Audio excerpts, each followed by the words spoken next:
Police visibility sa lansangan at deployment ng kapulisan sa darating na araw ng kalayaan, ating pag-uusapan kasama si Lieutenant na Dame Malang, ang tagapagsalita ng PNP Highway Patrol Group. Lieutenant Malang, magandang tanghali po. Ma'am, isang mapagpalang tanghali po sa ating lahat, ma'am. Sir, ano po ang ginagawa o mga hakbang ng HPG upang mapanatili po yung mataas na visibility ng pulisya sa mga pangunahing kalsada? At ano-ano po ang mga lugar kung saan po yung mas tututukan ninyo ngayon?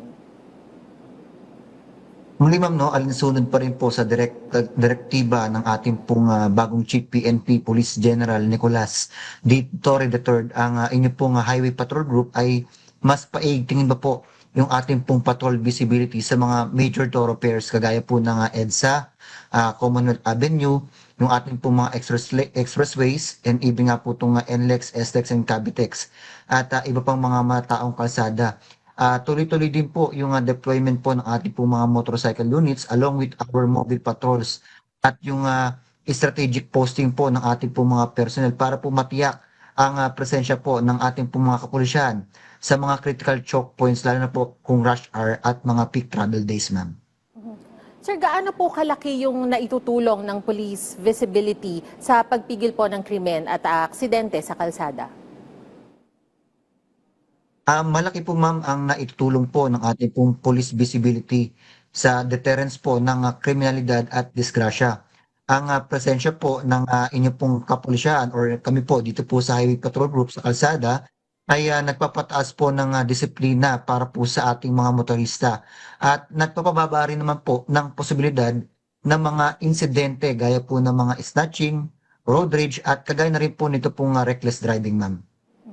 Sir, sakali naman po na kailanganin yung assistance ng HPG, halimbawa po merong aksidente sa lansangan o iba pa, ano po yung mga hakbang na ginagawa ninyo para po masiguro na mabilis po ninyong matutugunan yung mga insidenteng ganito? Yes, ma'am. Last week, alinsunod pa rin po sa pag-utos po ng ating pong Chief PNP, 733 handheld radios po ang pinadala po ng ating pong directors sa ating pong mga field officers para po mas mapaigi ito pong ating pong response. At may mga naka-standby din naman po mga quick response team, 24/7 po yan, nationwide. Ito po ay mga nakatalaga po dito po sa 18 na Regional Highway Patrol Unit po ng inyo pong Highway Patrol Group. May mga nakatalaga rin po tayo mga area-based teams na agad pong umaaksyon sa anumang pong insidente, lalo na po kung ito po ay may kinalaman po sa mga obstruction, sa vehicular accidents po, and even na po ito pong kasama po sa ating mandato na anti-carnapping concerns. Paano naman po nakakatulong yung handheld radios at iba pa pong kagamitan para sa mas mabisang komunikasyon? At gaano po kabilis on an average yun pong response time ng HPG sakaling magkaroon po ng emergency reports mula sa 911 o mula po sa mga motorista? Well, napakaganda po kasi ng ideya ng ating pong Chief PNP. Yung real-time communication ang isa po sa mga backbone po ng operations po natin. Hindi lamang po ng HPG, kundi po sa kabuuan po ng Philippine National Police. Kaya talaga yung assurances nito po mga handheld radios po natin ay talagang makakatulong po talaga din para mas maging centralized po yung tinatawag po nating command monitoring. However, no, meron po tayong mga integration na para po magkaroon po tayo ng direct link dito po sa ating pong himpilan papunta po sa 911. But again, we will assure our public na makakatugon po ang inyong pong HPG sa hanggang 3 hanggang 5 minuto po na response time alinsunod po sa inuutos po ng ating pong Chief PNP, ma'am. Sa pagdiriwang naman po ng Araw ng Kalayaan, ano po yung mga paghahandang ginagawa ng HPG para sa seguridad ng mga kalsada sa selebrasyong ito? May mga special deployment plan po ang inyo pong PNP Highway Patrol Group para po sa June 12. Again, naman pinatutukan po ng ating pong director yung mga ruta papunta po sa mga public places such as parade grounds and even po sa mga lugar na alam po talaga nating pagtitipunan gaya po ng Luneta, dito po sa Monumento Circle, Edger Shrine at iba pang mga historical sites. Sa ngayon po naman from yung usual po nating deployment na ratio na 70 to 80. Ngayon ma'am, nagdagdag po tayo hanggang 125 na personnel along with the 57 motorcycle units po natin na talaga pong iikot para po ma-secure ito pong celebration po natin ng 127th Independence Day, ma'am. Meron po bang road closures o rerouting na ipatutupad at paano ninyo po ito maipapaalam sa publiko? May mga rerouting schemes na po na nailatag po yung ating pong mga kaibigan sa LGUs together with the MMDA na sila po ang OPR sa mga ganitong pagkakataon. At sila rin naman po din ang talaga ding nakakasakop para po sa mga aktibidades na to. Kung di po tayo nagkakambali, no, may mga traffic advisories na po na napadala na po yung ating po mga kasamahan po dyan through radyo and through TV. But kami po dito sa Highway Patrol Group ay nagbigay na rin po ng mga impormasyon sa ating pong publiko para po makaiwas po sa traffic po na maaari po maidulot po nitong celebration po natin nito pong Independence Day sa darating po na June 12. Magkakaroon po ba ng deployment ng karagdagang personnel para po sa mga aktibidad sa Araw ng Kalayaan at ilan po sa kabuuan ang ide-deploy? Mali ma'am, no, from yung ratio po natin na 70 to 80 na usual po na deployment po natin dito po sa loob po ng National Capital Region, itinaas po ito ng hanggang 120 na personnel. Bukod pa po ito no, doon po sa mga motorcycle unit po natin na mga rider na kung saan ito po yung mag-iikot. At kasama rin po dyan yung ating po mga mobile patrol unit pa na kasama po ng ating po mga PNP local police force na magbibigay po ng dagdag seguridad para po sa ating pong mga kabayan, para po sa paparating po na June 12 namin. Pagdating naman po ngayong pagpasok po ng panahon ng tag-ulan, ano po yung mga paghahanda na ginagawa ng HPG para dito, lalo na po yung mga lugar o kalsada po na madaling bahain? Patungkol po sa usapin para po sa ating po mga kakalsadahan, no?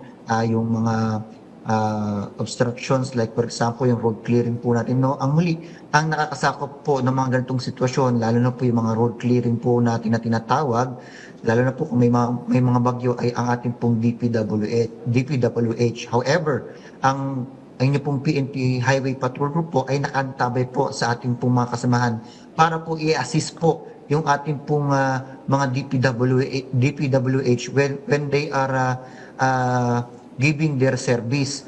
Na sa isang banda din po, no, para na rin po sa initiative ng ating pong Highway Patrol Group, nagputos po ang ating pong Director HPG, no, Police Brigadier General LSRP Mata, na mag-procure ng mga chainsaws and generators para po magsilbing tulong na rin po sa ating pong mga field offices or dito po sa mga kasamaan po natin sa ating pong ahensya po ng ating pamahalaan para po sa mga ganitong mga pagkakataon, ma'am.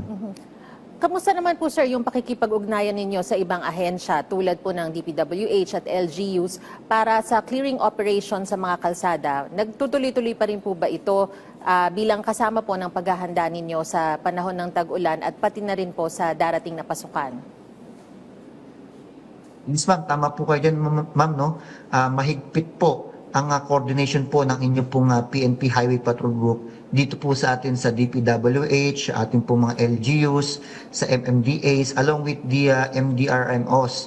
Lahat po ng mga Regional Highway Patrol Offices po natin, 18 po yan, ay may mga nakalatag na po na joint tasking para po sa mga road clearing and even po yung mga prepositioning po ng mga equipments po natin. Mostly, kung may mga kailangan po ng crowd controls, again, prepared na po tayo dyan at well-coordinated na po yan sa mga nabanggit po nating ahensya.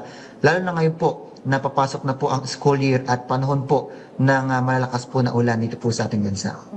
Sir, paano naman po maaaring makipag-ugnayan ang publiko sa HPG kung meron po silang gustong i-report o ihingi po ng tulong sa mga lansangan? Yes ma'am, no, we are appealing to our public na maaari po silang tumawag sa ating pong HPG Tactical Operations Center sa hotline po na 0998-598-8171 or maaari po silang dumaan or mag-tap po sa ating pong official Facebook page na Highway Patrol Group. Bukas din naman din po yung ating pong mga regional offices along with the provincial offices po ng inyong pong Highway Patrol Group para sa anuman pong assistance po na kinakailangan po ng ating pong mga kababayan. Sir, mensahe at paalala nyo na lang po sa ating mga motorista, lalo na po't papalapit nga ang Independence Day at nagsimula na po ang panahon ng tag-ulan. Yes, ma'am. Thank you very much po, ma'am. No, again, we are still appealing to our kababayan, sa ating pong mga motorista na maging mapagmatsyag po tayo sa daan. Iwasan po natin yung overspeeding, lalo na po kung basa po ang kalsada. At i-check po ang kondisyon po ng inyong pong mga sasakyan bago po bumiyahe. Sa paggugunita naman po ng Araw po ng Kalayaan ngayong pong June 12, 2025, ipakita po natin ang disiplina at kooperasyon po ng mga otoridad bilang ambag po sa isang ligtas at maayos po na paglalakbay para po sa lahat. Muli, kami po sa PNP Highway Patrol Group ay talaga din pong hangad lang at sama-sama po nawa po tayo magbantay para po sa isang maingat at pagmamalasakit po sa ating pong mga kapwa. Lalo tigit po kung sila po ay bumabagtas po sa ating pong mga lansangan. Maraming salamat po sa inyong oras, Lieutenant Nadine Malang, ang tagapagsalita ng PNP Highway Patrol Group.